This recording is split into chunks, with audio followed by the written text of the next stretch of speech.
Good morning. So, this last week, I mentioned on my Cuppa with Kylie on Sunday mornings live, where you can ask me questions, by the way, if you wish to. That's why I do them, so that you can pop in and ask me anything you like regarding anything that I do in my world. I had mentioned that I had a hankering for veggies, and so I bought a bunch of green veggies. We're talking rocket, coriander, broccolini, those kinds of things, because I was just feeling like I wanted them and needed them. Here's the result.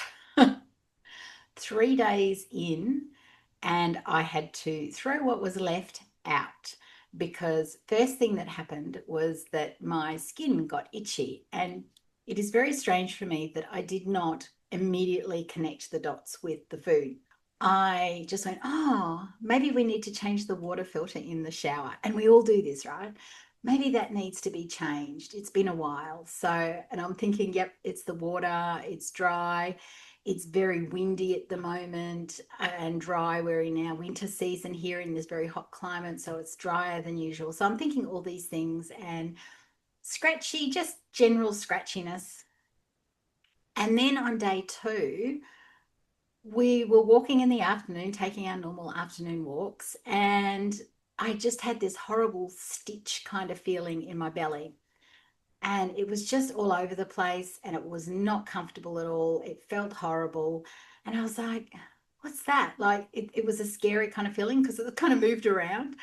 And so that's okay. The next morning, day three, I woke up, I was feeling fine. I was like, oh, okay, whatever that was, it was just random. Then after that, I had eggs with onion, broccolini, spring onion, and rocket, oh, and mushrooms. And then I had egg on top of that and used the yolk as the sauce kind of thing. And so perfectly fine keto meal, particularly in the amounts that I can eat. And back came the pain. And then finally, you'd think you would remember, but we don't. I went, oh my God, the veggies. My body can't tolerate the veggies yet. And I say yet because I watch a lot of Nutrition with Judy. If you haven't seen her before, check her out. She's written a book called The Carnivore Cure.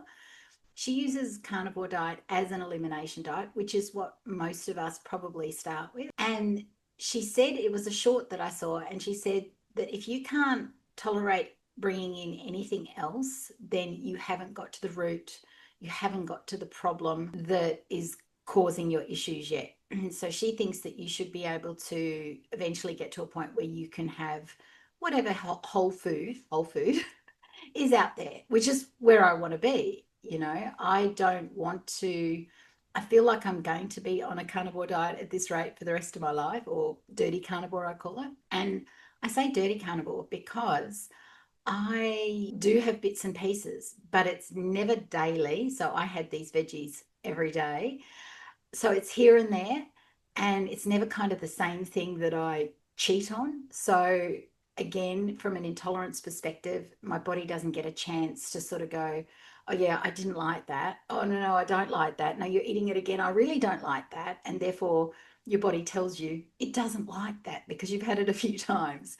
So I never, when I am eating something else, it might be, oh, that aside, avocado seems to be the only thing that I can have on a daily basis, because if I get a whole avocado, I can't eat a whole avocado.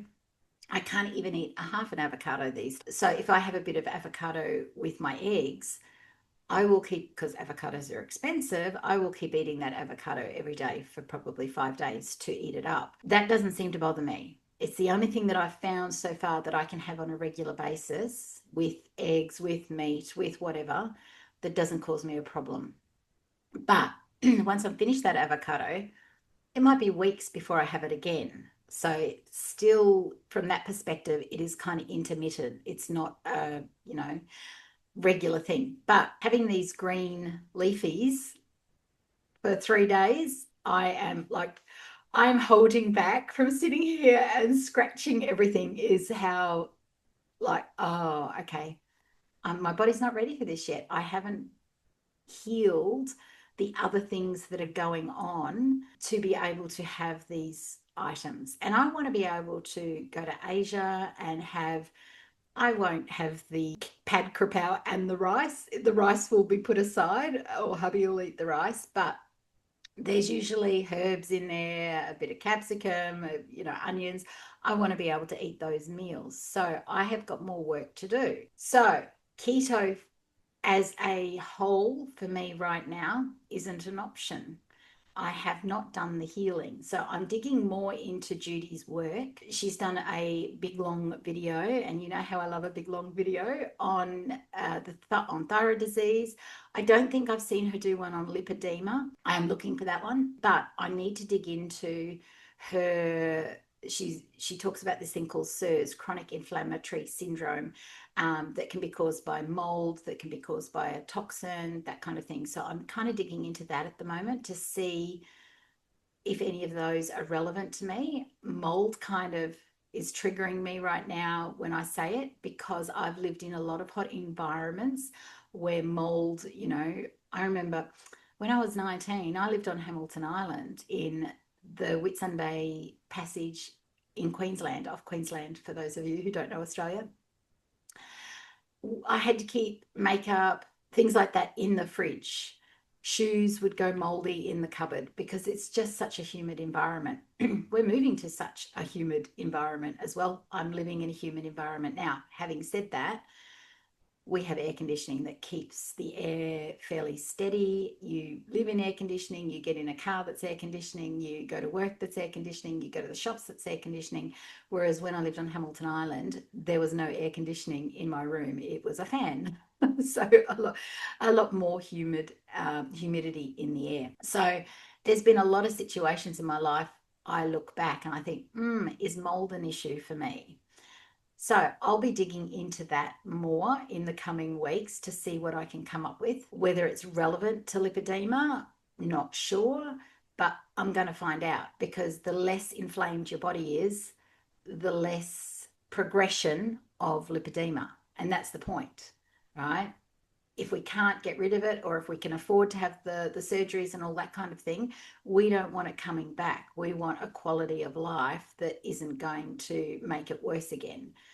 Otherwise, life's pretty miserable, right? So that's why I'm digging into that. And I always dig into things that pique my interest, that make me go, oh, hang on a sec, that keeps coming up. If something keeps coming up in the back of your head, it doesn't matter what other people are saying. It doesn't matter. Follow that rabbit hole. Follow that rabbit hole for yourself. Okay. I always say, no matter whether it's on this platform or Thyroid School, nobody is as interested in your health as you are. My husband said that to me, and when he said you should go study your thyroid, because nobody's as interested in your health as you are. He has some very wise moments, my husband, and whether he knows it or not, he says things that I just live by for the rest of my life. And I'm very grateful that he says those things off the cuff. But nobody is as interested in your health as you are. So it doesn't matter what doctors say, it doesn't matter what practitioners or naturopaths or whoever you see says. If something is in the back of your head, giving you a poke every time you hear it, triggering you into some kind of feeling, right? This is why I talk about feelings, because if you feel something when you hear something said, and it might just be a little, ugh, follow that rabbit hole. Okay. So I'm following the mold rabbit hole soon. I've got a lot to do, but that's what I'm going to be following, and seeing how it affects me, and seeing if I can join a few dots myself as to why I can't incorporate veggies back in just yet. Okay, so it'd be different if I was trying to incorporate cake or alcohol. I'm not, it's just whole veggies. So we'll see. We'll see what happens there. I will keep you posted, as I always do. And I want you to think about what foods you could remove and just test. Right? Because that's what an elimination diet is. An elimination diet is just testing what your body copes with and what it doesn't. It's why when we have babies, we only give them one food at a time to see what their body is coping with and not coping with. So we need to do the same thing for ourselves. We need to put the same love into ourselves that we do with our little babies. It's really that simple.